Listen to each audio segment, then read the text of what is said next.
pour cette dernière session. Nous allons avoir 3 tables rondes. Tout d'abord sur la découverte de nouveaux médicaments, deuxième, les essais cliniques, et puis enfin, l'interface cerveau-machine. Tout d'abord, je vais présenter mon co-modérateur, Elazar Edelman, qui est directeur de l'ingénierie et de la science à MIT et professeur à Harvard. Merci beaucoup, Bernard, et merci pour cette discussion merveilleuse aujourd'hui. Alors, aujourd'hui, nous allons parler du développement des médicaments. Alors, le développement des médicaments est en lien avec les plus anciennes civilisations de l'humanité. Dans l'Antiquité, le développement des médicaments faisait partie des religions antiques et ça fait que récemment qu'il y a une séparation entre la théologie et la pharmacie. Alors, le développement des médicaments exige une validation qui est en dehors de la foi religieuse. Cette validation doit être dans la science. Et jusqu'ici, cela a pu passer par l'observation de ce qui fonctionne, de ce qui ne fonctionne pas, ce qui se passe quand un animal va ingérer un certain produit. Mais c'est une approche pleine de contraintes. Mais on se pose la question, avec l'avancement de l'intelligence artificielle, de l'apprentissage automatique, comment est-ce qu'on pourrait utiliser cela pour optimiser le développement des médicaments? Nous sommes honorés d'avoir avec nous 3 leaders dans le domaine. Vous avez déjà entendu parler, professeur Celli. Nous avons également professeur Nezami de l'hôpital Brigham féminin. Et nous avons ce Nicolas Dohu, qui est cofondateur et Chief AI Officer chez Ictos. Je vous passe la parole, Nicolas.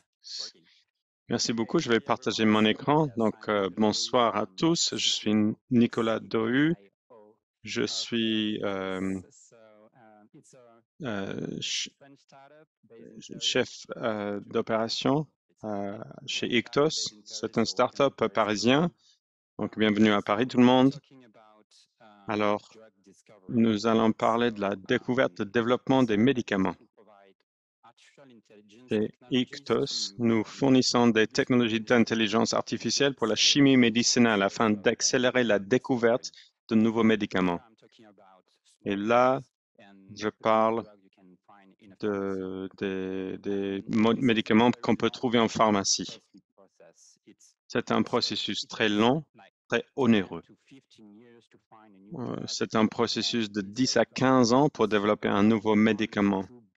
Et ça coûte entre 1 et 2 milliards de dollars parce qu'il faut prendre en compte les taux d'échec.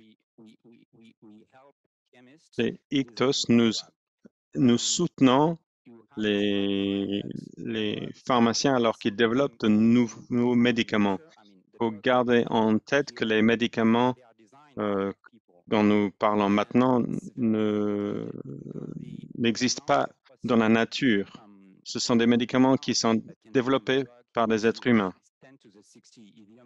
Il y a 10 puissance 60 de possibilités de composantes d'un produit chimique qui être un médicament. Donc, c'est un processus très complexe. Quand on cherche à développer un médicament, on doit développer quelque chose qui atteint la spécification d'un certain projet. On peut avoir jusqu'à 20 objectifs. C'est un peu comme un cube Rubik's avec 10 à 20 faces et on essaie de résoudre ce puzzle. Une fois qu'on a aligné une face, on peut facilement détruire une autre. Donc, c'est vraiment très complexe. Dans un projet typique, et Nancy l'a évoqué tout à l'heure, elle parlait de 1063, 10 puissance 63. Donc, ils ont trouvé une nouvelle, un nouveau molécule au démarrage d'une activité pour une cible spécifique, et puis il faut améliorer l'activité, il faut supprimer la toxicité de la molécule, etc. Ça prend beaucoup de temps. Alors, comment est-ce que l'intelligence artificielle peut aider? Dans la chimie médicinale, on a des cycles de conception, de fabrication et de tests. On conçoit des molécules, on essaie de les produire en utilisant la chimie organique, et puis il faut les essayer, et puis il faut repasser une itération. Donc, on a des données, on évalue les données et on voit ce qui se passe, et puis on essaie avec une autre molécule. Donc, ces données-là ne sont pas des données des patients, ne sont pas des données de santé, ce sont des données qui viennent des essais physico-chimiques. Alors, nous n'avons pas de souci avec la confidentialité des données, mis à part la propriété intellectuelle des entreprises. Alors, on essaie de prédire ce qui va se passer avec les molécules. Si on a un bon prédicteur, on a besoin de faire moins de produits, moins de molécules. Donc, ici, c'est une version d'intelligence artificielle qui n'est pas là pour prédire quelque chose ou pour reconnaître un visage, mais pour créer des données, mais pour essayer d'imaginer des données, pour essayer d'imaginer une structure chimique. Nous utilisons également l'apprentissage de renforcement, c'est-à-dire qu'on utilise des données pour améliorer la prochaine itération. Nous employons également l'intelligence artificielle dans la phase d'évaluation. L'intelligence artificielle est aussi très utile pour les simulations, parce que les prédicteurs sont très bien, mais des structures qui sont très similaires peuvent avoir des activités différentes. Et puis, il faut fabriquer ces molécules. Il y a quelques années, l'intelligence artificielle avait un excellent algorithme pour trouver les racines. On commençait avec une certaine composante. Donc, c'était un algorithme comme DeepMind qui a gagné un championnat du monde dernièrement. Et puis, on a utilisé cette intelligence artificielle pour automatiser le laboratoire en utilisant des robots. Alors, la chimie, c'est un domaine où l'intelligence artificielle peut accélérer un processus qui est aujourd'hui avancé par des êtres humains, par leur cerveau, par leurs mains. Et je crois que bientôt, nous allons avoir des projets qui sont où l'intelligence artificielle sert de moteur. Merci beaucoup. Je pense que nous allons passer au prochain intervenant, et puis nous aurons de la place pour des questions. Le professeur Celli.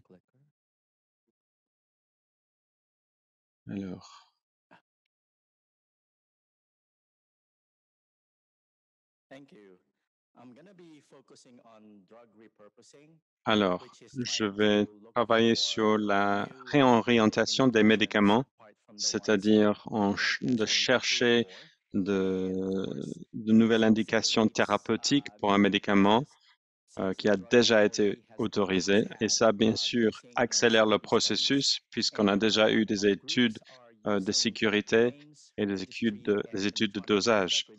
Et Et beaucoup d'autorités utilisent des données pour réorienter les médicaments. On a eu plusieurs exemples de réorientation de médicaments, thalidomide, qui est utilisé aujourd'hui euh, pour certaines pathologies, mais il y a certains aspects à prendre en compte. Quand on veut travailler avec des données pour réorienter des médicaments. Tout d'abord, quand on utilise des données, des revendications et de registres, il faut savoir qu'il y a des données manquantes.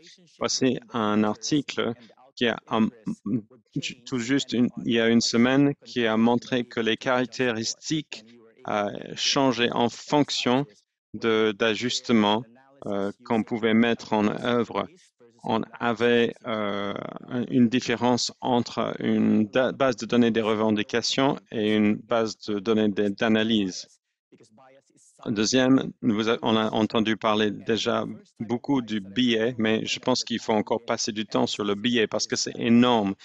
Un aspect qui n'a pas encore été vraiment mis en lumière, c'est que l'intelligence artificielle a un biais. La précision d'un algorithme d'intelligence artificielle est limitée par l'espace, limitée dans l'espace et dans le temps.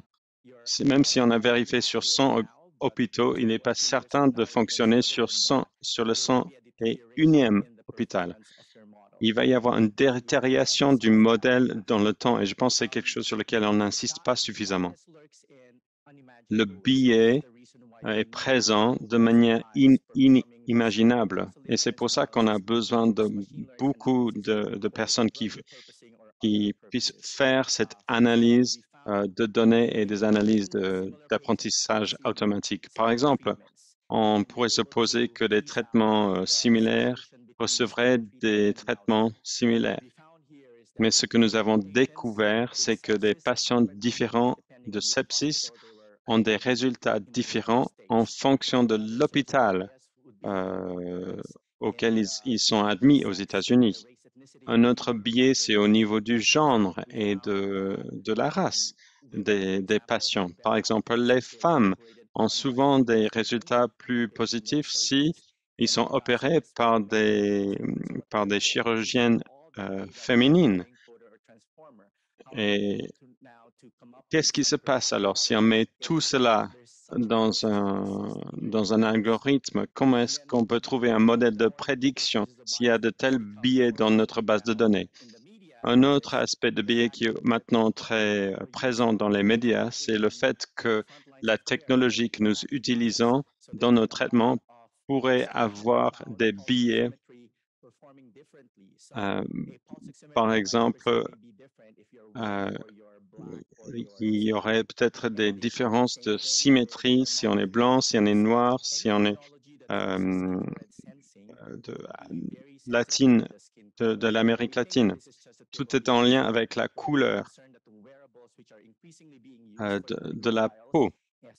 Nous avons cette préoccupation que les médicaments qui sont utilisés euh, sont peut-être biaisés contre ceux qui ne font pas partie des essais cliniques. Alors, bien sûr, il y a beaucoup d'opportunités pour l'utilisation d'intelligence artificielle, mais il faut être conscient des biais dans les données parce que ces biais-là vont impacter la prédiction et l'optimisation des données. Nous voulons aller d'une intelligence artificielle qui est orgueilleuse et ignorant vers une recherche qui est redevable, responsable et inclusif. Alors, je pense que là, il y a un spectre du positionnement de l'intelligence artificielle orgueilleux et ignorant, ou bien ici, nous avons entendu vraiment sur le point de changer le processus de la découverte de nouveaux médicaments. Alors, je pense que pour les prochaines 10 minutes, on pourrait peut-être discuter euh, de cette tension. Alors, Professeur Rezami, est-ce que vous pouvez nous dire, est-ce qu'il y a un chemin médian entre ces deux extrêmes? Bien sûr, il y a un concept qui est simple. Nous avons une cible que nous cherchons à attaquer et nous utilisons un composé et nous essayons de limiter le nombre de composés et ensuite on optimise ce composé en ce qui concerne les propriétés actives. Cette optimisation, qui est cette dernière étape qui démontre l'efficacité de euh, est une optimisation à une multiplicité de paramètres. Ce que cherche à faire l'intelligence artificielle dans ce modèle d'action, c'est d'essayer de déterminer un certain nombre de composés sur lesquels on renforce l'apprentissage et ensuite on cherche à apprendre des expériences. Ce qui manque donc, c'est l'aspect physique. Nous voulons, en fin de compte, créer un médicament. À mon avis, ce qui manque, c'est l'empreinte ou l'apport de données dans cette boucle d'optimisation à partir de la physique.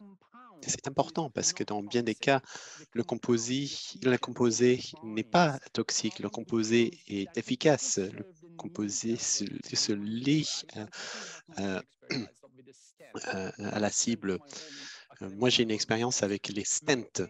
J'ai passé ma vie universitaire à les étudier, mais quand on parle d'une utilisation locale du médicament, il s'agissait d'un médicament qui était efficace contre le cancer. Mais la question, c'est de savoir si on avait parlé des aspects hydro, est-ce qu'on parlait des cinétiques de transfert euh, euh, du médicament. Il y a un sujet qui est très important euh, de physique des médicaments. Il y a une action de transport avec un mécanisme qui doit être étudié et on peut utiliser ces informations pour alimenter votre boucle d'optimisation au pluriparamètre pour avoir des résultats meilleurs. Merci beaucoup, Fahad. Si je comprends bien, ce que vous proposez, c'est que si nous puisons dans la science profonde, nous pouvons euh, euh, dans la science profonde, on va plus loin, presque dans le domaine de la magie. Comment réagissez-vous? Bien évidemment, on entend souvent les arguments de ceux qui sont dubitatifs par rapport à l'IA, c'est qu'ils disent que l'IA doit suivre les modèles mécanistiques en médecine.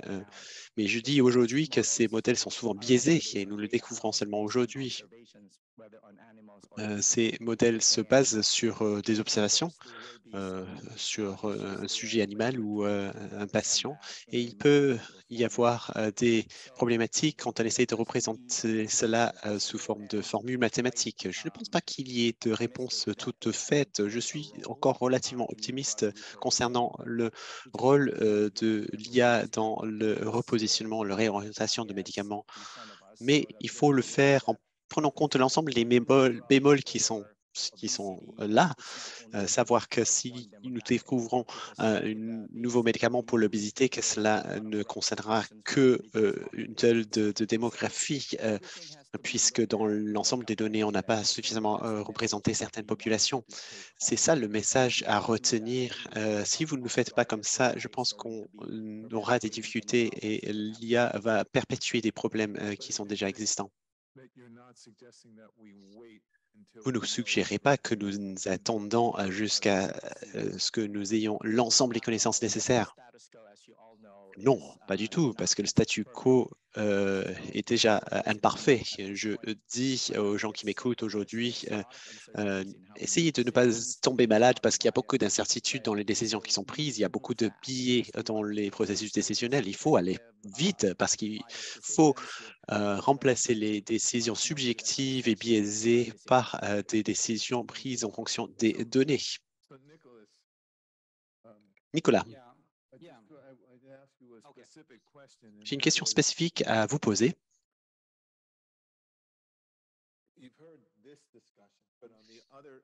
Vous avez entendu cette discussion.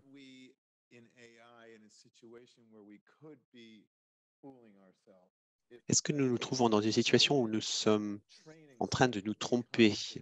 Si le jeu de données formation devient le jeu de données réel et que nous n'avons pas cette luxe d'attendre 5-10 ans pour les résultats et nous fions sur des données rétrospectives qui peuvent être biaisées, comment peut-on euh, rapidement ou en temps réel valider des algorithmes d'IA? Comme je l'ai déjà expliqué, l'IA dans la chimie est une discipline qui a 5 ans d'âge. Comme je l'ai déjà dit, la découverte de nouveaux médicaments peut prendre 10 ans. Aujourd'hui, nous n'avons pas encore découvert un médicament découvert par l'IA qui peut être utilisé pour votre traitement. Mais il y a déjà plusieurs médicaments qui sont en cours d'être testés dans des essais cliniques. Je crois que dans quelques années, nous aurons déjà des produits de découverte de médicaments avec des molécules sur le marché issues de l'intelligence artificielle. Pour moi, c'est certain. Et je suis d'accord avec vous. Il y a une différence entre la résolution de ce problème multiparamétrique en médecine et en biologie euh, quand nous démarrons un projet de notre côté, les essais biologiques sont déjà faits. Nous ne impliquons pas dans les premiers essais faits par les laboratoires pharmaceutiques. Sur papier, on peut trouver une molécule parfaite pour résoudre le problème, pour cibler l'objectif qu'ils nous ont donné, mais peut-être que ça ne fonctionnera pas dans le monde réel. Nous essayons d'optimiser un processus industriel. C'est comme la construction d'un avion. Vous avez un cahier des charges, vous essayez de faire voler l'appareil et ensuite on prend les sièges, on essaie de les optimiser, on augmente la soute. Ce processus en chimie est un processus très humain et je pense ici, dans ce domaine, l'intelligence artificielle peut vraiment être d'une grande aide. Tout ceci étant dit, comment comptez-vous raccourcir le temps entre la découverte et le déploiement, la mise sur le marché du molécule? Dans la prochaine table ronde, nous allons parler des essais cliniques, mais moi, la question que je vous pose, c'est comment pensez-vous raccourcir ce délai et à quel moment pensez-vous que les premiers médicaments découverts par l'IA seront mis sur le marché? Pour répondre à sa deuxième question, je pense que dans entre 5 et 8 ans, nous aurons un tel médicament sur le marché. Peut-être pas notre médicament, mais il y a d'autres entreprises, d'autres laboratoires qui travaillent et ils avancent à grands pas. Je pense qu'il s'agit de la même révolution industrielle que nous avons connue dans le secteur automobile avec l'automatisation du processus d'assemblage. Je pense qu'il y aura une sorte d'usine type Tesla pour les médicaments avec un processus automatisé de conception, de fabrication et de tests permettant de raccourcir ces cycles d'optimisation. J'aimerais à présent faire une remarque. J'ai entendu parler, professeur Celli, et je voudrais répondre à cette idée d'avoir un doute concernant la modélisation physique. Il y a une blague qui dit que tout le monde croit à l'expérience sauf la personne qui a mené l'expérience. Et c'est la même chose pour les simulations. Je pense que la règle d'or dans la découverte des médicaments, c'est la perspective. Nous découvrons des médicaments dans l'optique des essais cliniques. Les essais précliniques ont lieu dans l'environnement le plus euh, adéquat que nous avons. La méthode que nous utilisons a une importance primordiale. Nous regardons le médicament en tant que tel, mais nous n'arrivons pas à étudier sa distribution. Quand les expériences ont lieu dans quelques contraintes, eu égard de quelques contraintes de viabilité, nous avons parfois perdu la clé des essais. Et c'est ça la problématique avec le domaine de la découverte des médicaments. Il y a des modèles qui ne sont pas biaisés, mais l'IA permet d'étudier tout un domaine de variabilité et d'incertitude. L'IA n'est pas en opposition à la modélisation physique ou à la découverte du médicament. Cela permet d'aider à la modélisation physique, mais ça permet de confiner les questions qui sont posées parce que la découverte de médicaments est très lourd à gérer. Que pensez-vous du développement de l'IA qui permettrait de développer non pas des traitements, mais plutôt des substances toxiques? Oui, ce risque existe bel et bien. Et certains articles sont à démontrer qu'en utilisant l'intelligence artificielle, on peut facilement développer également des poisons.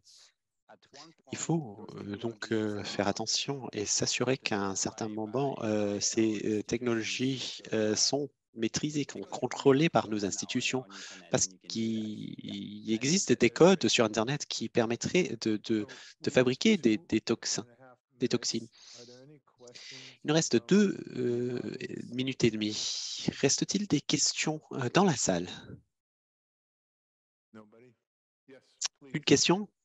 Des questions, s'il vous plaît, assez rapidement, si possible.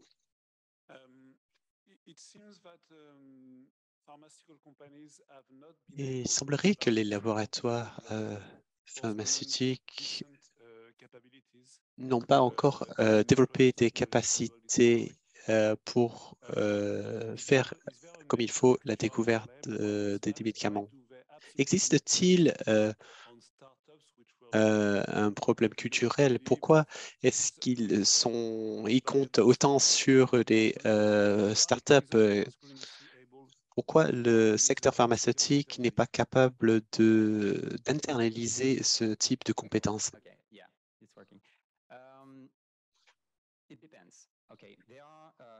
Tout dépend. Dans tous les marchés, vous avez des personnes qui adoptent rapidement les technologies. Si vous prenez AstraZeneca, ils ont beaucoup investi. Et ils ont une grande équipe de personnes qui étudient les données, l'intelligence artificielle. Ils ne se fient sur personne d'autre. Il y a des sociétés qui sont dans l'adoption précoce à cause des données qu'ils ont. Janssen est également un laboratoire qui a beaucoup investi dans les données, dans l'intelligence artificielle, avec des recherches internes et externes parce qu'ils ont des données. Ce n'est pas tous les laboratoires pharmaceutiques qui y croient. Peut-être qu'ils ont une approche un peu vieillotte, mais le poids des chimistes au sein du laboratoire peut également faire la différence.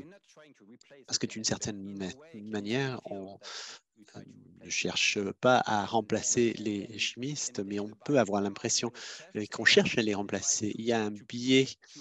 Quand on teste l'intelligence artificielle, ils essaient de pousser sur l'IA les problèmes les plus complexes et pour pouvoir derrière dire que ça ne fonctionne pas. Il y a un processus de conduite de changement, mais sur les 5 dernières années, nous avons vu une grande inflexion dans ce sens et tout le monde cherche à utiliser l'intelligence artificielle aujourd'hui dans ce domaine. Comme beaucoup de débats, cela pourrait être prolongé dans le temps, mais nous allons remercier l'ensemble de nos panélistes et nous allons passer à la deuxième table ronde.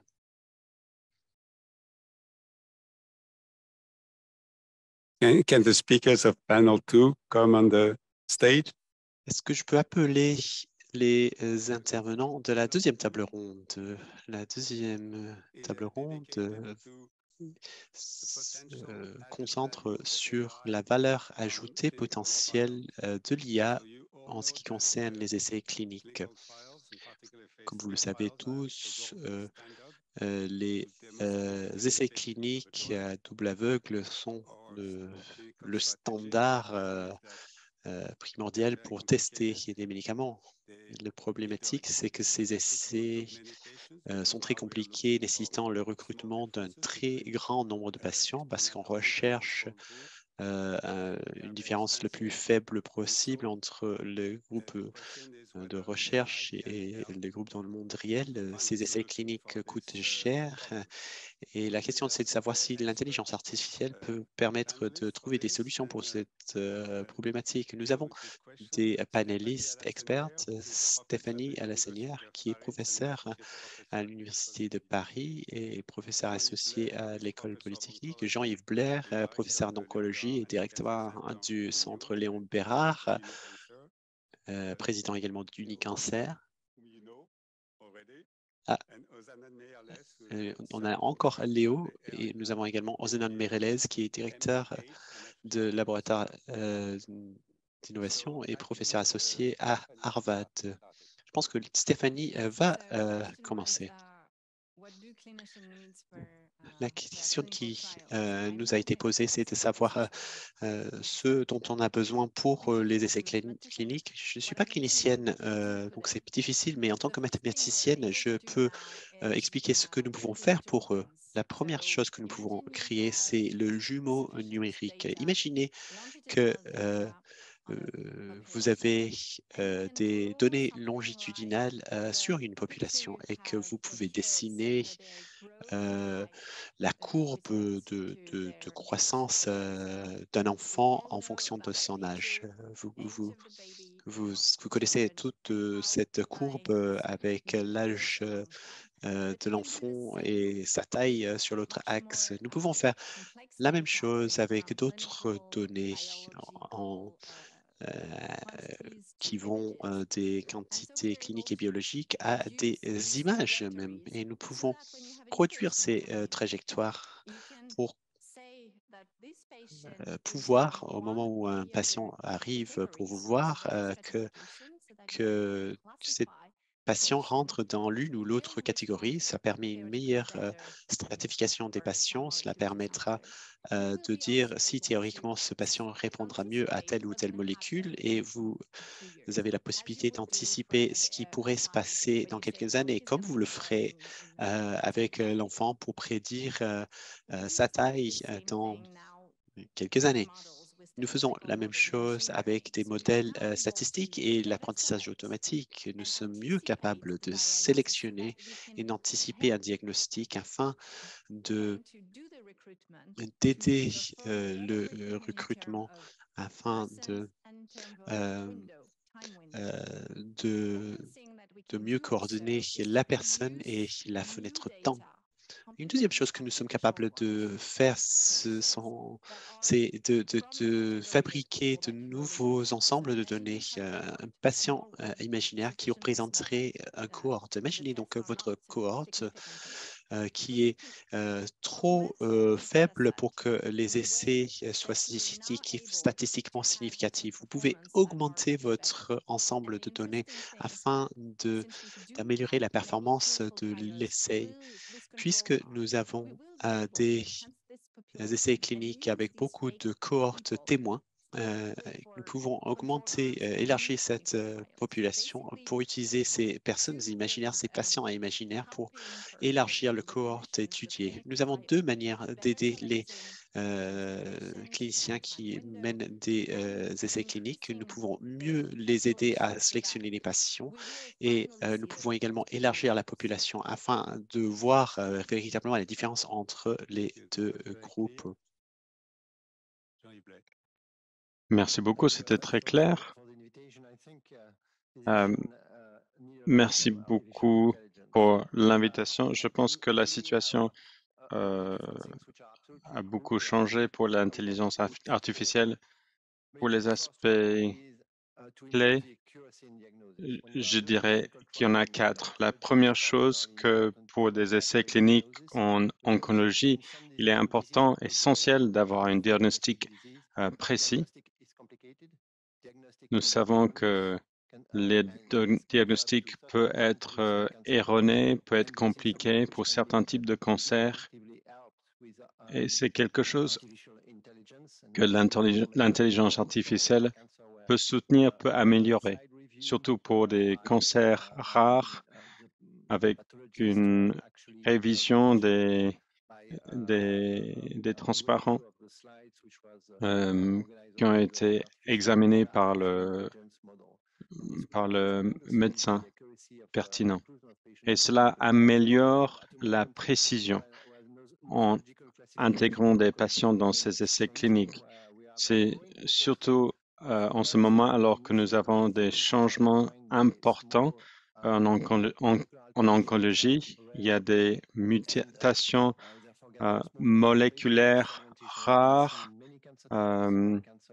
avec des fragmentations. C'est bien connu, par exemple, pour le cancer du poumon, mais c'est le cas pour tous les cancers. Il est vraiment très difficile de trouver et d'identifier ces patients. Et avoir des essais cliniques sur 10-15 ans, ce n'est pas la peine. Il faut aller plus vite. Il faut avoir des patients plus rapidement. Il y a un exemple avec un article très récent où nous avons montré que la possibilité d'utiliser l'apprentissage automatique pour orienter le traitement des patients en vérifiant la présence des fragmentations. Le troisième aspect, c'est comment est-ce que nous pouvons ne pas faire des essais cliniques quand ils vont plus être pertinents. C'est très onéreux de faire des essais, mais de prédire en utilisant les informations de l'état de l'art que nous avons, cela va beaucoup nous aider, beaucoup aider les médecins qui ont besoin de beaucoup de ressources pour rassembler des patients sur une période de plusieurs années pour avoir une réponse à une question spécifique. Il serait également utile d'avoir ces informations pour arrêter rapidement un essai qui va être négatif et qui ne va pas être pertinent sur la durée. C'est quelque chose qui pourrait être très utile. Enfin, le quatrième aspect, c'est l'aspect le plus complexe, c'est que ces technologies doivent être acceptées par les investisseurs, par les autorités de réglementation, afin qu'on puisse faire des essais cliniques pertinents. Nous avons tous des méthodes pour rembourser des médicaments spécifiques, par exemple. Ces outils sont en train de développer rapidement. Je pense qu'on voit ça aujourd'hui dans cette réunion aujourd'hui. Et il va falloir savoir s'adapter. Et c'est vraiment quelque chose de très important. Si nous ne le faisons pas, nous ne pourrons pas développer des médicaments dans des sous-groupes de patients et nous allons être en retard dans le cancer, dans le traitement pour le cancer. Merci beaucoup. J'aurais besoin du clicker pour ma présentation. Est-ce que vous pouvez mettre ma présentation? Merci beaucoup. Tout d'abord, je veux remercier vraiment les organisateurs de m'avoir invité Aujourd'hui, c'est vraiment un plaisir et un honneur pour moi de parler de ce sujet. Je veux parler des essais cliniques avec l'intelligence artificielle. C'est vraiment un nouveau domaine que nous n'avons pas encore vraiment commencé à explorer. Alors, juste pour donner un peu de contexte, on a eu beaucoup de révolutions ces 100 dernières années. L'anesthésie générale, la chirurgie, l'antisepsie pour la chirurgie, les endoscopies depuis les années 60. Et maintenant, nous sommes dans une révolution de computation cognitive. Nous avons tellement de sources de données, de logiciels, d'équipements, des vidéos. Mais l'une des choses qui propulse cette révolution, c'est la recherche. Voici une expérience que j'ai déjà faite qui a été une grande réussite, où nous avons vu la déviation de résultats d'une opération sur le temps. Donc, vous pouvez voir une vidéo au centre de l'image. Donc, là, normalement, il y a une vidéo au centre sous le logo. Est-ce que vous pouvez lancer la vidéo?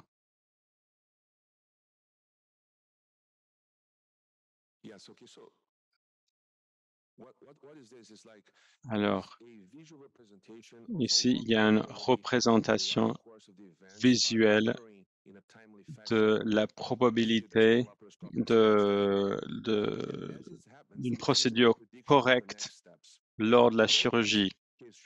Les machines sont en train de faire des prédictions des prochaines étapes. Tout d'abord, nous avons l'empreinte de la chirurgie. Vous pouvez voir ça sur la gauche. Le deuxième cas, il y avait des adhésions dans la cavité abdominale.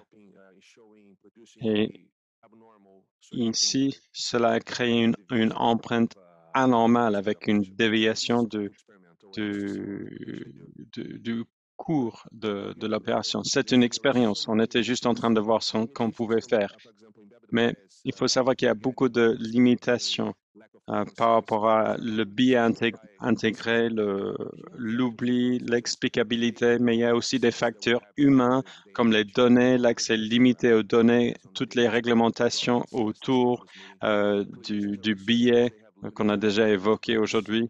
Le temps des chercheurs, ils ont un temps limité, ils doivent produire de la recherche. Il y a aussi beaucoup de pression culturelle. L'industrie cherche toujours un produit viable, pas forcément et dans les médias, pas forcément euh, selon les intérêts des patients. Ce que nous sommes en train de développer depuis 4-5 ans, c'est un modèle de durabilité pour l'intelligence artificielle pour la chirurgie. Tout d'abord, il y a le travail de fondement avec des normes pour les données, pour l'annotation des données, pour la gouvernance, la création de plateformes et cadres pour capturer les données de vidéo et également un cycle de vie avec la gestion des données. Les données n'existerait pas sans la connexion entre le médecin, le patient, le chercheur et l'industrie. Et puis, il y a autour toutes ces sphères de gouvernance. Et les données ont une structure qui doit être normalisée. Il y a les utilisateurs entre les patients, les médecins, les assureurs, et il faut explorer ces données-là. Après, on a la possibilité de la création d'un système d'exploitation de chirurgie qui pourrait traiter des questions de propriété aussi des données. Si on regarde aussi les essais cliniques, on va commencer avec des défis de vision autour des ordinateurs, des collaborations multi-institutionnelles, des partenariats entre des universités et l'industrie. Et puis, on va avoir des études de validation pour voir ce qui peut être appliqué dans d'autres laboratoires. Et puis, il faut promouvoir la diversité et comprendre le biais. Et puis, je termine ici. Tout commence avec l'interaction du patient et du médecin, et puis à la génération de données prêtes pour la recherche. On explore ces données, on fait des études de validation, et puis on peut passer aux essais cliniques. Tout cela doit avoir lieu afin qu'on puisse avancer dans ce sens. Merci beaucoup pour cette occasion. Thank you. Léo, do you have any comment or question to the speakers? Alors, Léo, est-ce que vous avez des commentaires ou des questions pour les intervenants? Juste un commentaire rapide. Je pense que le professeur Blais l'a évoqué tout à l'heure. Les essais cliniques, comme l'intelligence artificielle, il faut les continuer, il faut les répéter. Par exemple, des bêta-bloqueurs, on peut être très efficace dans les années 80, mais peut-être aujourd'hui, ce ne sont plus les médicaments les plus efficaces. Donc, pour les essais cliniques, il faut aussi recalibrer les choses. Donc, ici, c'est un grand défi où l'intelligence artificielle aussi pourrait jouer un rôle. Et puis, je voulais présenter aussi la notion d'un essai de plateforme. J'espère que ça pourrait être utilisé bientôt. Avec un essai de plateforme, l'essai ne s'arrête jamais parce que la connexion entre les patients et les chercheurs évolue tout le temps, alors que les données démographiques, etc., évoluent dans le temps. Il faut repenser à notre fonctionnement parce que je pense que vraiment les essais cliniques sont aujourd'hui démodés et ne sont plus vraiment d'actualité. Je pense que nous devons nous préparer pour des essais cliniques répétés, mais on sait que ce n'est pas faisable au niveau économique et au niveau logistique. Mais c'est peut-être là que l'apprentissage automatique euh, pourrait s'impliquer dans des essais de plateforme. Je pense que c'est là où nous avons besoin de vos cerveaux, vous qui êtes dans le public. Il ne faut pas juste présenter un nouveau modèle de langage, mais il faut réviser, renouveler les systèmes, repenser les systèmes pour suivre et surveiller les produits. Merci beaucoup, Léo. Alors, nous savons que l'intelligence artificielle peut soutenir des essais cliniques pour mieux sélectionner les patients pour un traitement et aussi pour avoir des groupes de contrôle synthétiques. Nous avions par le passé des essais de phase 2 sans groupe de contrôle. Alors, quel serait le rôle des essais de phase 2 en lien avec l'utilisation de l'intelligence artificielle? Peut-être que je peux commencer. Je pense que ce que nous avons entendu, c'est que nous avons besoin de ce type d'essai maintenant, quand nous avons des maladies avec moins de 100 cas dans un pays comme la France par an, c'est impossible de faire un essai pour cela. Donc, pour démontrer qu'on a quelque chose de mieux que les essais cliniques, c'est important, sinon nous n'allons pas progresser. Alors, je ne connais pas toutes les phases, mais on peut dire qu'à chaque fois qu'on a besoin de relever une correspondance entre deux groupes, on peut proposer l'idée du jumeau numérique. Si on pense à la courbe que j'ai évoquée tout à l'heure, si on peut dire qu'on est sûr, qu'on est certain de ce qui se passait pour le patient d'ici 2 ans, sans traitement, et puis vous leur donnez le traitement, et puisque vous connaissez la dynamique et le trajectoire de cette personne, vous pouvez maintenant évaluer le nouveau trajectoire par rapport à ce que vous aviez proposé par le passé. Donc, vous pouvez dire que le jumeau numérique va être la personne dans le groupe contrôle qui correspond à 100% à la première personne. Donc, quand il n'y a pas assez de patients, on peut utiliser le jumeau numérique. C'est peut-être là où on pourrait jouer un rôle. Je ne sais pas si c'est dans la phase 2 ou la phase 3, mais voilà. Ah, c'est peut-être dans les deux. Ah non, dans la phase 2. Si vous voulez être convaincu du bénéfice potentiel, en tant que gynécologue, je peux vous donner un exemple. On avait pour un certain médicament pour voir le bénéfice d'un traitement. Et nous avons fait un essai avec plus de 10 000 patients. Il y avait des centaines de millions de dollars qui ont été dépensés et tous les essais ont été négatifs. Mais nous espérons pouvoir éviter cela à l'avenir parce que les nouvelles technologies vont rendre cela possible. Vous croyez que ce soit possible? Ben, j'espère que ça peut être possible. J'espère que les essais cliniques à l'avenir vont dépendre des données synthétiques ou du concept du jumeau numérique.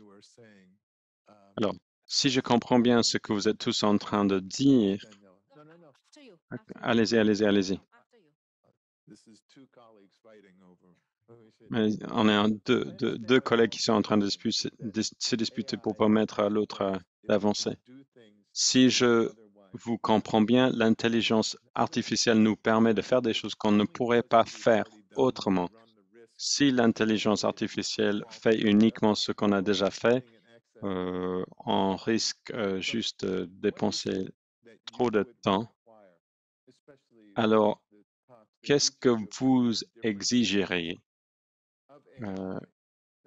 de l'intelligence artificielle que nous n'avons pas encore dans le cadre des essais cliniques? Vous avez parlé des 4 règles et en fait, chacun de vous a parlé de ça. Est-ce que peut-être chacun peut émettre un commentaire là-dessus? C'est une question excellente. Pour nous, en chirurgie, nous avons un luxe ici parce que ce n'est pas un domaine qui existe. Donc, nous pouvons vraiment créer les règles pour développer la technologie. La question, c'est comment est-ce qu'on peut créer des normes pour l'acquisition des données, l'annotation des données, et aussi afin de pouvoir exporter les données pour mettre ensemble des silos. C'est ce que nous cherchons à faire pour le moment.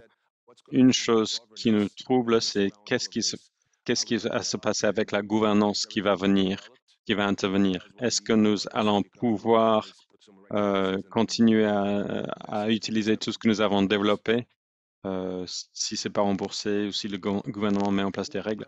C'est un souci pour nous. Un exemple que nous avons, c'est que nous avons souvent un médicament qui est utilisé dans le traitement dans un sous-catégorie de cancer et nous n'avons pas une histoire nous n'avons pas une histoire naturelle pour cette sous-catégorie de maladie. Comment est-ce qu'on peut recréer cette histoire naturelle sur les milliers de patients qui ont déjà reçu un traitement? En fait, parce que nous découvrons les traitements et les maladies en même temps. Et aujourd'hui, en Europe, tout le monde pense qu'il faut pas avoir une démonstration sans une étude randomisée. Alors, qu'est-ce que nous avons besoin en tant que techniciens qui développent des modèles de l'intelligence artificielle? Nous avons besoin de la réglementation. J'ai besoin de savoir ce que je peux produire qui va être accepté, qui va être utilisé dans le cadre des essais cliniques. Pour le moment, nous n'avons pas de clarté réglementaire ou juridique pour savoir que si nous allons développer quelque chose, et elle sera utilisée. Ben, ce dont nous avons besoin, c'est les limites de la réglementation, de connaître ces limites. Et puis peut-être juste pour le redire, nous avons besoin d'un changement de paradigme, un changement de mentalité, parce que aujourd'hui, il y a comme beaucoup de compétition et on est en train de dire que l'intelligence artificielle peut être utilisée uniquement pour générer des hypothèses et il faut toujours des essais cliniques randomisés. Mais comment est-ce qu'on peut convaincre les institutions qu'on a besoin d'un changement dans l'évaluation? Daniela, j'ai une remarque qui est liée au domaine des essais cliniques et notamment concernant le coût pharaonique des essais cliniques. Je voulais donner un ou deux exemples de travaux menés à MIT sur ce sujet. Le professeur Andrew Lo utilise l'apprentissage automatique pour simplifier les processus nécessaires à des essais cliniques. Avec Andrew Lo et nos étudiants, nous avons cherché globalement à adopter ce processus que je vous ai montré sur euh, le fait d'analyser des jeux de données sur la reconnaissance faciale qui sont biaisés et on utilise les mêmes processus. Il y a certains essais cliniques qui ne donnent pas de bons résultats et qui donc ont peu de chances à être mis en œuvre. Voici donc des exemples de systèmes qui peuvent être utilisés pour réduire le coût et de rendre plus efficaces les essais cliniques. Y a-t-il d'autres remarques ou d'autres questions de la part de notre public? En attendant, j'ai moi-même une question. Ce dont vous parlez, c'est de revoir la manière dont nous gérons les interventions médicales, chirurgicales, ainsi que les essais cliniques. Ce qui me frappe dans ce que vous avez dit tous les deux, c'est que nous avons besoin de partenariats entre les différentes personnes qui exécutent et qui évaluent les essais cliniques. Le problème, c'est que ces partenaires ne savent pas eux-mêmes ce qu'ils veulent. Comment donc former ces personnes pour agir dans cette nouvelle ère? Comment chercher les chirurgiens, les évaluateurs pour devenir des partenaires? La formation prend beaucoup de temps. Comment changer les choses? De notre côté, on parle de la transformation culturelle et on cherche à identifier les différentes parties prenantes, les organisations de la santé, les patients, les étudiants en médecine, les étudiants en ingénierie. Mais il faut savoir qu'ils sont déjà dans la pratique. Comment peuvent-ils comprendre ces choses? D'un point de vue de chercheur, ce que nous essayons de rassembler, c'est de créer un sommet sur la gouvernance sociale des données. Nous allons rassembler tous ces acteurs. Nous allons créer une série de réunions en présentiel et en distanciel. Et l'idée, c'est de créer un jeu de règles que nous pourrons proposer aux régulateurs pour dire comment gérer les données dans ce domaine. Jean-Yves, qu'est-ce que vous proposerez concernant les essais cliniques à l'avenir selon le potentiel de ces technologies? En fait, les essais cliniques que nous menons aujourd'hui changent tellement rapidement. Je ne pense pas que c'est une question de la formation des jeunes, c'est plutôt une formation des autorités de régulation qui va être difficile. Quand j'étais jeune, un, les principes directeurs cliniques ont une durée de vie de 10 ans. Aujourd'hui, ils ont une durée de 3 mois. Dans ce contexte, il faut savoir être souple. Non seulement le chercheur qui est par définition flexible, mais ça doit être également les régulateurs qui soient aussi souples et agiles. Je pense que la formation des jeunes n'est pas n'est pas tellement facile, mais convaincre les écoles de médecine et de pharmacologie de mettre en place des modules en analyse des données, ça c'est autre chose. Et il faut que euh, les étudiants en médecine soient en classe avec les étudiants en ingénierie. Il faut repenser ces choses, réfléchir un peu en dehors des sentiers battus, réfléchir à la manière de former la nouvelle génération. Cela va nécessiter toute une énergie. Je voulais de mon côté mentionner ce que nous faisons à notre université. Nous avons deux programmes où nous proposons aux étudiants des formations en intelligence artificielle. Quelle est la vision informatisée? Quelles sont les bases de l'apprentissage automatique? Emmanuel enseigne lors d'une de ces formations. Ils sont très heureux d'apprendre ces choses parce que la jeune génération sait qu'il y a un défi aujourd'hui et que s'ils n'y vont pas, ils vont passer à côté de quelque chose d'important. Nous avons donc souvent trop de personnes qui veulent participer à ces modules-là plutôt que d'avoir pas suffisamment d'étudiants. De notre côté, nous avons également un programme de master où nous rassemblons des ingénieurs, des étudiants en management et business et les médecins ou pharmaciens.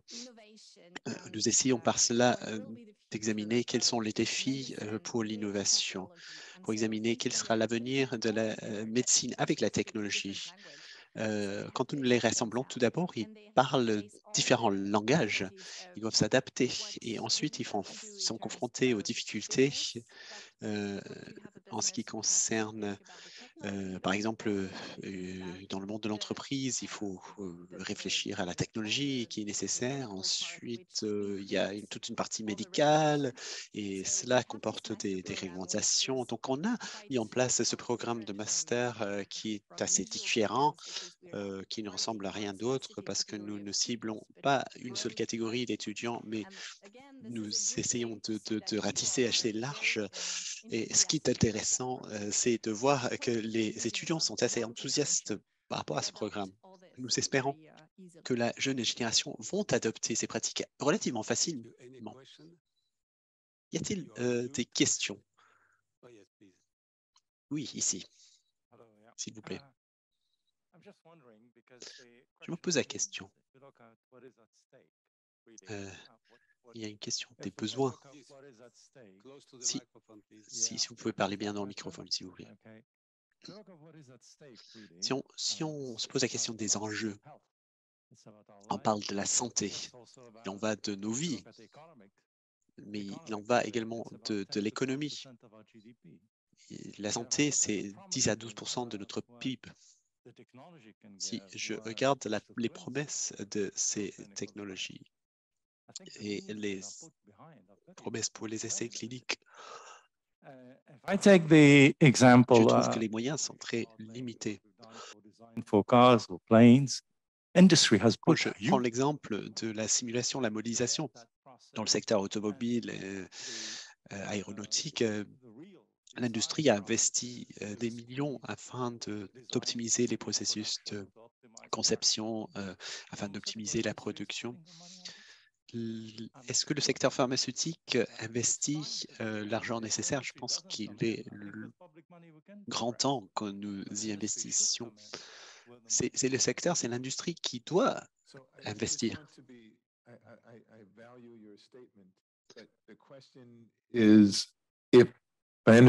J'entends bien ce que vous dites, mais si j'ai bien compris, vous dites que si l'industrie n'arrive pas en tant que partenaire, tout cela n'est qu'un exercice académique. Cela va prendre trop de temps, c'est ça ce que je dis. Je ne suis pas en désaccord avec ce que vous dites. Il y a plusieurs exemples qu'on peut donner. on peut parler de l'introduction de la chirurgie robotique. La robotique n'améliore pas la performance et les résultats des chirurgiens. Il y a juste un terrain de jeu qui est uniforme.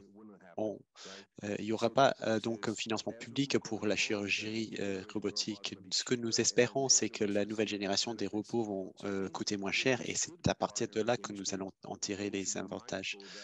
Nous devons donc être en partenariat avec l'industrie, mais nous devons savoir qui est-ce qui tient la barre. Il ne faut pas que ce soit le secteur de l'industrie parce que sinon nous allons commencer à utiliser des produits qui n'ont pas été validés. S'il n'y a pas d'autres questions, nous allons remercier nos panélistes pour ces échanges tout à fait intéressants. Et je vous propose que nous puissions revenir ensemble dans 1 ou 2 ans pour parler des progrès dans ce domaine. Je voudrais maintenant inviter pour cette dernière table ronde qui va parler des interactions entre l'être humain et les ordinateurs. En invitant ces intervenants, je voudrais rappeler ce qu'a défini le professeur Russ, c'est que l'intelligence artificielle représente le partenariat entre l'humain et la machine. Comment est-ce qu'ils vont améliorer ce que chacun peut faire? Il y a une centaine d'années, on a découvert les techniques EEG qui étaient censé être utilisé pour les diagnostics, mais en 1924 pour le contrôle. Et il a fallu attendre les années 70 pour que Jacques Vidal puisse proposer que les signaux cérébraux pouvaient être utilisés pour des interactions homme-machine. C'était il y a 50 ans, on a commencé à utiliser cette terminologie. Aujourd'hui, nos collègues qui travaillent dans ce domaine vont nous expliquer comment les machines peuvent apprendre et comment les êtres humains peuvent apprendre des machines. Nos intervenants sont Bernard Biolac, professeur émérite à l'Université de Bordeaux, membre de l'Académie de médecine, Osnan Mireles, qui faisait partie de l'autre table ronde, et Blaise Hiver, qui est directeur de recherche à l'Institut de neurosciences à Grenoble. Bernard, la parole en premier. Merci beaucoup. Je voulais juste vous rappeler que les interfaces cerveau-machine sont des interfaces qui sont indépendants des nerfs et des muscles périphériques. La finalité de cette interface est de proposer au cerveau un autre moyen, un autre intermédiaire pour la communication qui est contrôlé par l'utilisateur. Je vais rappeler les expériences principales dans les années 60.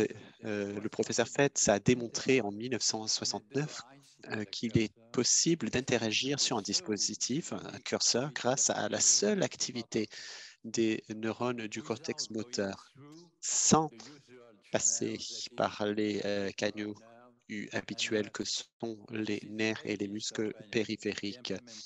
Voici des pages tirées de la description de la mise en œuvre de son lycéum. Il travaillait avec des singes et il utilisait un manipulateur. Le singe utilisait ce dispositif de manipulation. Je m'excuse, je reviens en arrière. Le singe utilisait ce dispositif de manipulation permettant de déplacer son poignet afin de déplacer par la suite le curseur afin d'obtenir une récompense. En même temps, l'activité du cortex moteur a été enregistrée. On pouvait observer que l'activité neuronale a augmenté avant le mouvement. Dans un deuxième temps, l'animal n'opérait plus avec le dispositif de manipulation. Le poignet ne se déplaçait plus et uniquement avec l'activité du cortex moteur, il était capable de déplacer le curseur vers une cible pour obtenir une récompense. Ces technologies ont été transférées au milieu humain et on peut voir ici la même configuration dans l'être humain. Le sujet ayant l'intention d'agir, bien évidemment, il y a une augmentation de l'activité du cortex moteur, activité qui est détectée par le microprocesseur et traduite en signal qui permet de déplacer un curseur sur un écran vidéo. Et j'indique ici les différentes étapes de fonctionnement de cette interface cerveau-machine. Il y a la mesure de l'activité, l'extraction des caractéristiques, classification des signaux et l'aspect qui est très important, le retour perceptif qui est nécessaire afin de détecter s'il y a une erreur dans la programmation. Ce retour est également important pour la formation. Il existe deux catégories d'interface cerveau-machine. Une catégorie de type lecture et une autre ICM de type écriture. Les ICM de type lecture utilisent l'activité cérébrale pour mettre en œuvre des dispositifs qui complètent la fonction motrice. Des curseurs, dans l'exemple que nous avons vu, un fauteuil roulant, un bras robotisé ou dans certaines situations de très grand handicap, comme dans le cas du syndrome d'enfermement, on peut utiliser ces ICM avec une maîtrise de lettres appelée par la pensée. Il est intéressant à noter que l'ensemble des méthodes peuvent être utilisées pour le neurofeedback afin de traiter certaines pathologies comme le TDAH, mais également avec certaines limites, le traitement de l'insomnie. Globalement, l'activité cérébrale recueillie concerne les potentiels d'action émis par les neurones des aires motrices. Mais ces techniques sont relativement invasives et c'est pour cela que l'EEG est utilisé pour détecter les potentiels évoqués, notamment dans le cas des matrices de lettres à épeler. Les autres types d'ICM utilisent une stimulation électrique pour transmettre un signal au tissu cérébral. C'est le cas, par exemple, des prothèses cochléaires et de la stimulation cérébrale profonde. Regardons un premier exemple, un exemple d'exosquelette. Ce dispositif est utilisé dans des cas de tétraplégie de niveau C4, C5. Le patient se trouve intégré dans une exosquelette entièrement motorisé. Le sujet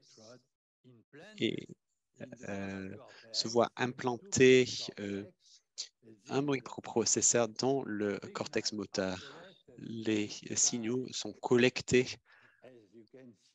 comme vous le voyez ici, par ces électrodes.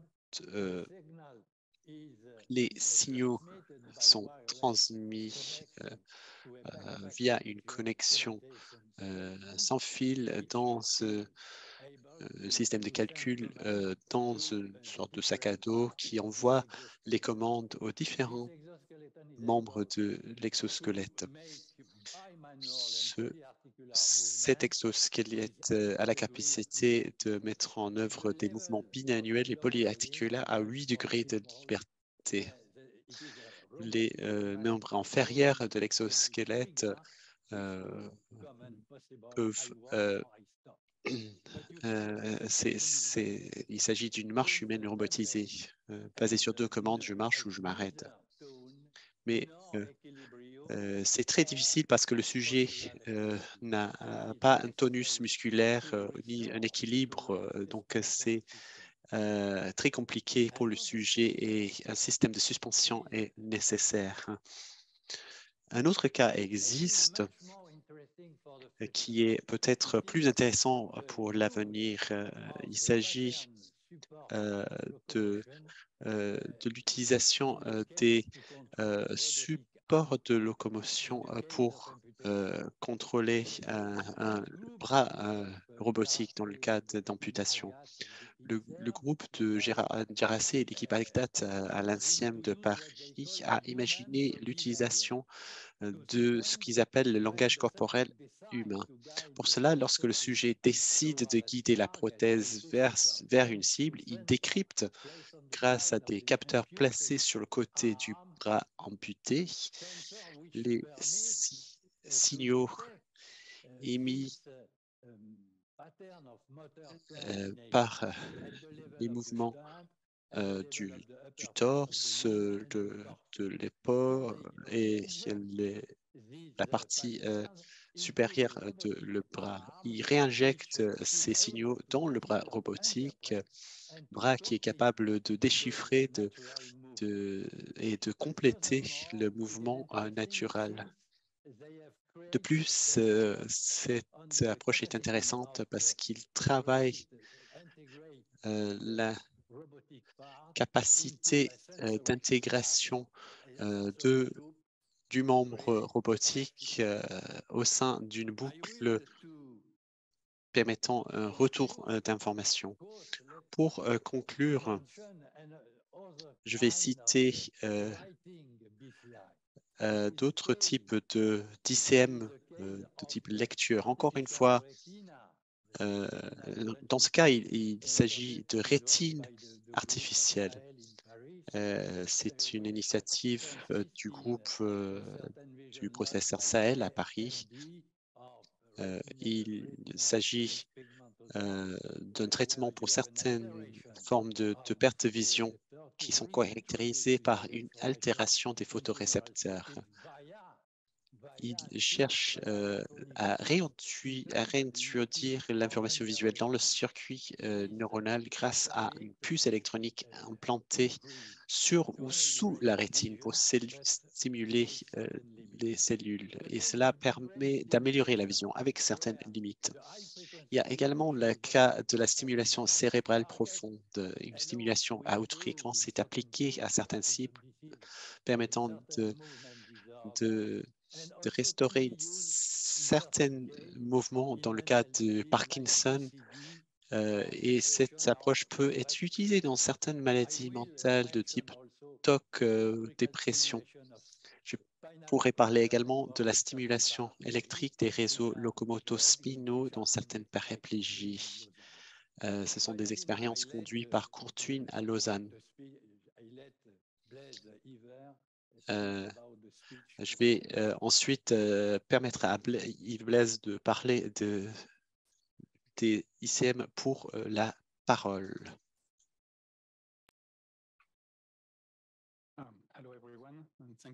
Alors, bonsoir à tous et merci de cette invitation et pour cet excellent atelier. Alors, les interfaces cerveau-ordinateur sont un aspect pour la parole, permettent à des personnes avec une paralysie sévère de communiquer en utilisant l'activité cérébrale directement. Cela peut être mis en place par des systèmes non envahissants, comme on peut le voir ici, où on peut épeler plusieurs lettres par minute avec un système qui permet de cliquer sur des lettres en utilisant l'activité cérébrale, et il est également possible d'avoir des implants intracortex. Vous avez ici un exemple d'une série d'études mises en œuvre par Brown University et Stanford qui montrent que cette dame puisse choisir des lettres sur un écran à peu près 40 caractères par minute en utilisant un réseau intracorticulaire à l'intérieur du cortex. Et une autre étude par ce même groupe a permis de démontrer qu'il est possible aussi de demander aux personnes d'écrire avec l'activité cérébrale en décodant l'activité cérébrale de la personne qui voudrait utiliser sa main pour écrire. Et là, on peut avoir un taux d'à peu près 90 caractères par minute, donc c'est presque 2 fois plus rapide. Pour référence, écrire, quand on écrit sur un portable, on est à 150 caractères par minute de manière générale. Mais on n'est pas encore vraiment dans la communication naturelle, et les ICM qui fonctionnent pour la parole cherchent à utiliser l'activité des aires dédiées à la parole du cerveau en le décodant, en utilisant l'apprentissage automatique afin de commander un synthétiseur de la parole. Donc ici, il y a une vidéo qui montre ce qu'il est possible de faire aujourd'hui. Vous allez ici entendre des phrases reconstruites de l'activité cérébrale, et puis la phrase originale qui a été prononcée par le patient. Ce sont des patients épileptiques qui peuvent parler. Donc, vous allez d'abord entendre la phrase reconstruite et puis la phrase originale.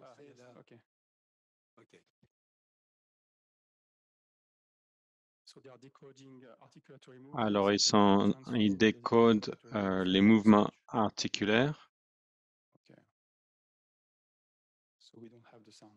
Nous n'avons pas le son, malheureusement, donc là, c'est moins intéressant. Alors, il faut me faire confiance, mais c'est intelligible, en fait.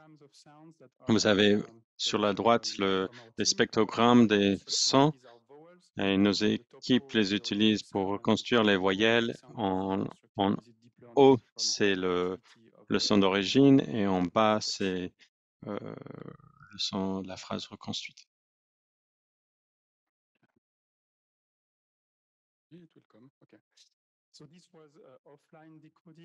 Alors, ça, c'était un décodage hors ligne, donc c'est-à-dire qu'on a eu une acquisition des données et puis on a formé des réseaux neuronaux pour voir si c'était possible de reconstruire la parole. Et l'année dernière, il y avait une reconstruction de la parole pour une personne paralysée, et ils ont montré qu'en introduisant une série limitée de paroles et en restreignant aussi et en limitant le nombre de phrases, il y avait un taux de 10 à 15 mots par minute qui pourraient être décodés. Ici, je présente quelques orientations actuelles. La prochaine étape, c'est d'avoir une synthèse de l'intelligibilité en temps réel. Ici, dans cette étude, c'était uniquement un texte sur l'écran, donc il faut enlever l'écran. Et pour cela, il va falloir avoir un système qui puisse être mis en place au quotidien. Il faut avoir des des solutions qui sont assez pérennes et durables pour, pour- pour la vie quotidienne en dehors du cerveau. Donc, c'est ce qui a été présenté par Bernard tout à l'heure avec l'exosquelette. Et puis, il y a aussi besoin d'améliorer les décodeurs de la parole basés sur l'intelligence artificielle. Et puis, il y a aussi des obstacles à surmonter pour l'acceptabilité pour l'utilisateur et pour la société, bien sûr. Merci beaucoup. Merci Blaise. Est-ce que vous avez des commentaires? Je pense que c'est vraiment fascinant.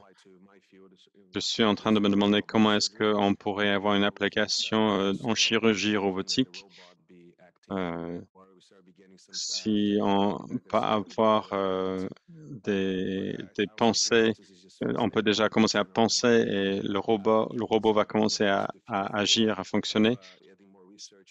Il est vraiment fascinant de voir comment on est en train de voir ce domaine avancer et que l'apprentissage automatique est vraiment en train de nous aider dans ce domaine.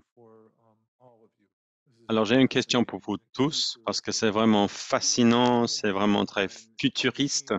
Est-ce que vous imaginez qu'un jour, les machines vont nous aider à être de meilleurs praticiens cliniques, de meilleurs chirurgiens, etc. Est-ce que les machines vont nous aider en nous donner, par exemple, les orientations que vous avez déjà évoquées, ou bien ce travail vraiment très intéressant? Est-ce que le médecin de l'avenir va être un cyborg? Oui, oui, c'est pas pour demain, bien sûr, parce que vous pouvez voir qu'au niveau de la préparation du niveau de préparation de la technologie, on doit encore faire beaucoup de travail. Il faut retirer le système de suspension pour l'exosquelette. Il faut développer beaucoup de choses. Donc, il y a beaucoup de potentiel, mais ce n'est pas très simple. Est-ce qu'il faut aussi se demander se poser la question, qu'est-ce que la technique nous permet de faire? Parce qu'on ne veut pas augmenter les êtres humains aussi. Oui, bah, on est en train de réfléchir à cette question. Nous cherchons à augmenter des personnes handicapées. Nous ne réparons pas les handicaps. Il y a toujours le handicap est toujours présent, mais ce sont des outils qui pourraient compenser. Et je pense que si nous pouvons avoir de bons résultats avec ce système, ça va être très satisfaisant. Nous sommes loin de reproduire une situation naturelle, une performance naturelle.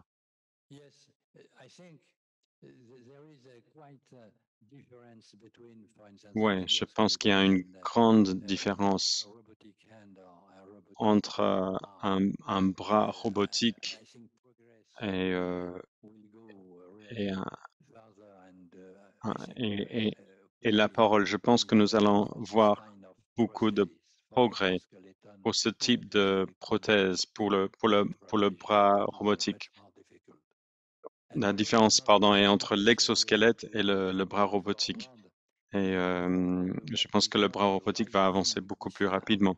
Je veux également parler de l'ICM d'écriture, là où on stimule le cerveau, on envoie des signaux dans le cortex, comme la stimulation cérébrale profonde.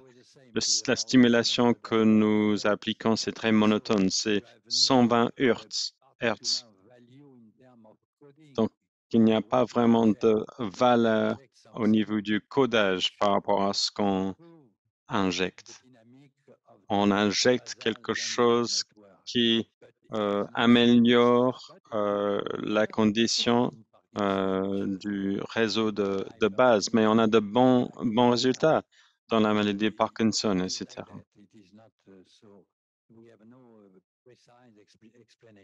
Donc, nous n'avons pas vraiment d'explication pour cela, mais c'est comme ça que cela fonctionne. Est-ce qu'il y a des questions? J'ai une question pour vous deux qui viennent de présenter. C'est vraiment incroyable qu'on puisse utiliser un cerveau humain pour commander une machine. Alors, ma question, c'est, devrait-on aussi se concentrer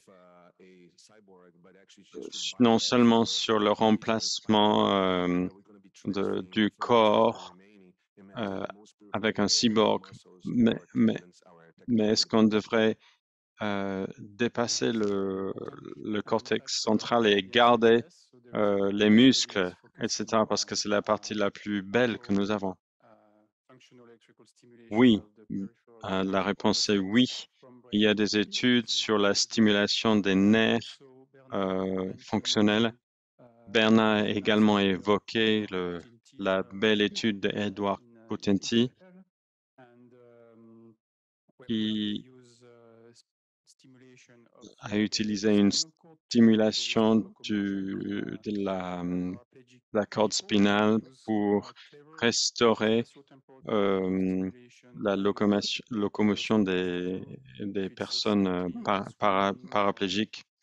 Et ils changent la stimulation en fonction de ce que la personne veut faire, que ce soit la natation, que ce soit le fait de se tenir debout. Et maintenant, ils sont en train de travailler sur les implants cérébraux pour contrôler et commander ces aspects-là.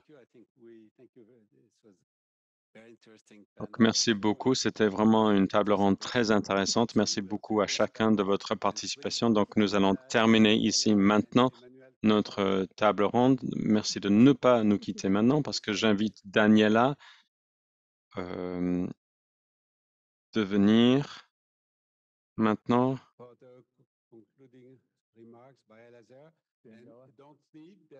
Et puis, on va avoir une conclusion. Mais restez avec nous, s'il vous plaît. Nous avons un buffet pour 150 personnes, donc il y a vraiment beaucoup de bonnes choses à manger. Donc, restez avec nous, s'il vous plaît.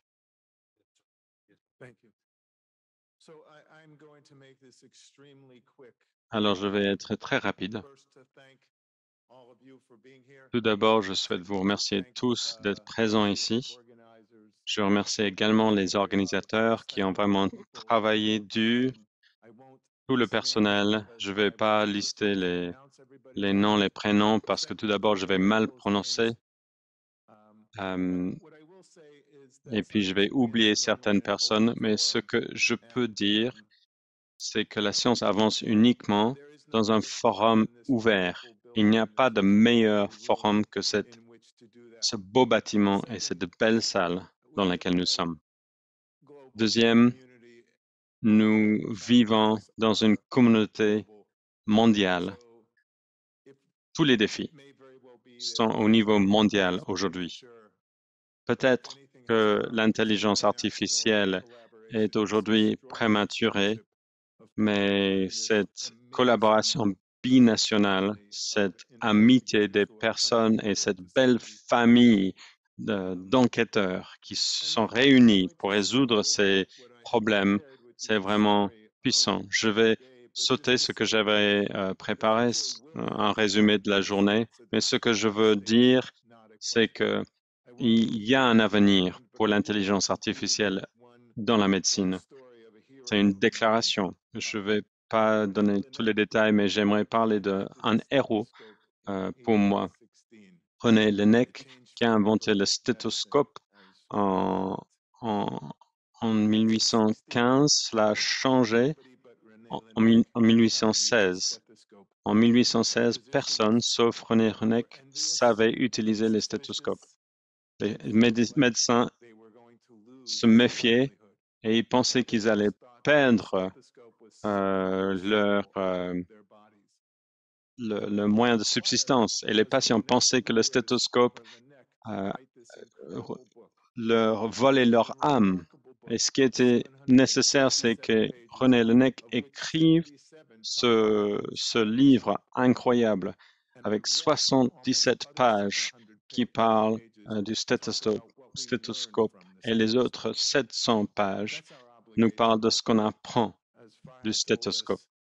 Ça, c'est notre obligation. Comme nous avons entendu de Farhad, nous sommes sur un parcours, nous ne sommes pas sur une destination. Notre obligation, c'est d'apprendre à tous, au monde entier. Mais Renek est mort à l'âge de 45 ans du tuberculose parce qu'il utilisait son stéthoscope sur des patients infectés. Donc la technologie a son côté sombre. Nous devons faire attention parce que nous pouvons nous faire mal et nous pouvons faire mal aux autres également. Alors, je me tourne vers mes collaborateurs et mes co-organisateurs pour les mots finaux. Je vais moi-même commencer. Je voudrais remercier les organisateurs. Je sais que il était nécessaire de prévoir énormément de travail afin de rassembler toutes ces personnes. Ce que vous ne savez pas, c'est qu'en coulisses, nous parlant ensemble, nous avons commencé à parler de ce colloque il y a 2 ans, mais on n'a jamais été ensemble dans une même salle avec certains co-organisateurs. Donc, c'est une expérience humaine forte de pouvoir rencontrer les personnes avec lesquelles on collabore depuis autant de temps. Pour ma part, j'émets le vœu que l'intelligence artificielle va permettre de faire avancer l'humanité dans l'ensemble de ses applications et que ce ne sera pas simplement une question de technique. Merci à vous tous qui êtes restés avec nous toute la journée, à vous tous qui avez participé et contribué. Je pense qu'il y a énormément de possibilités pour l'avenir en ce qui concerne l'intelligence artificielle. Je suis très ému par l'exemple qui a été cité par Elazar à l'instant. On a commencé à travailler ensemble avec Emmanuel et je suis très heureuse d'avoir pu être là dans cette salle magnifique et je serai très heureuse de continuer cette conversation. Je dois dire que les États-Unis et l'Europe ont tellement de choses en commun, mais nous avons également des perspectives différentes.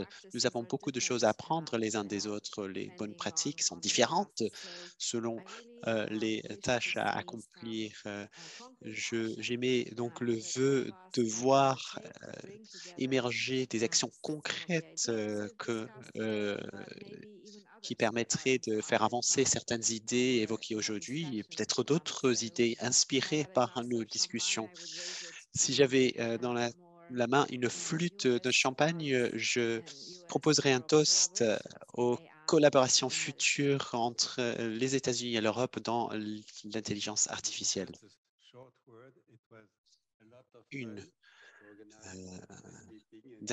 Un dernier mot. J'ai eu beaucoup de plaisir à organiser cette réunion. Nous sommes devenus amis par téléphone sur WhatsApp et je dois dire au nom de l'Académie de médecine que l'Académie est très heureuse d'avoir accueilli des invités aussi prestigieux que vous. J'espère que cette collaboration continuera. Nous avons parlé de l'IA et les essais cliniques. Je lutte depuis très longtemps à organiser les essais cliniques internationaux. J'espère que nous pourrons continuer nos collaborations non seulement en Europe, mais des deux côtés, des deux rives de l'Atlantique. Merci à tous d'avoir été là et maintenant place au buffet.